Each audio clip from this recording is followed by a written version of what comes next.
ராஜஸ்தானில் இந்திய விமானப்படை விமானம் விழுந்து விபத்திற்குள்ளாகி இருக்கிறது. இது தொடர்பான கூடுதல் விவரங்களோடு இணைகிறார் எமது டெல்லி செய்தியாளர் சுசித்ரா. விவரங்களை பதிவு செய்யலாம்.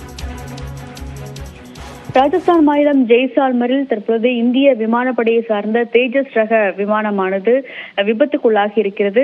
ஜெய்சால்மரினுடைய நடைபெற்று வரும் இந்தியாவினுடைய அந்த பாரத் சக்தி என்ற இந்திய ராணுவத்தினுடைய அந்த பயிற்சிக்காக சென்ற பொழுது இந்த விபத்தானது ஏற்பட்டுள்ளதாக முதற்கட்ட தகவல்களை இந்திய விமானப்படை அதிகாரப்பூர்வமாக அறிவித்திருக்கிறது. அந்த பயிற்சியினுடைய நடைபெறும் பொக்ரான் பகுதியிலிருந்து சற்று தொலைவில் இருக்கும் ஒரு ஆண்கள் ஹாஸ்டல் அருகே இந்த ஒரு விபத்தானது நடைபெற்றது எனவும் அந்த சம்பவத்தில் யாருக்கும் எந்த ஒரு சேதமும் ஏற்படவில்லை என்ற ஒரு முதற்கட்ட தகவலை இந்திய விமானப்படையானது அறிவித்திருக்கிறது. மேலும் அந்த எல்சிஜே தேஜஸ்னுடைய விமானியும் பத்திரமாக தப்பித்துள்ளார் என்ற ஒரு அதிகாரப்பூர்வ அறிவிப்பையும் தற்பொழுது விமானப்படை அறிவித்திருக்கிறது. இந்த விபத்திற்கான காரணம் என்ன என்ற ஒரு விசாரணைக்காக குழுவையும் தற்பொழுது அமைத்து விசாரணை குழுவையும் விமானப்படையானது அமைத்து ஒரு உத்தரவிட்டிருக்கிறது. மிக முக்கியமாக இந்த எல்சிஜே ஃபைட்டர் ஜெட்டுகள் விமானப்படையில் இணைத்து கடந்த 23 ஆண்டுகளாக எந்த ஒரு விபத்தும் நடந்ததில்லை என்றும் இதுதான் முதல்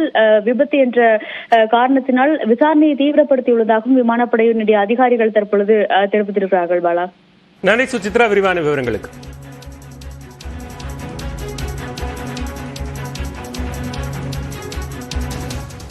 நன்றி.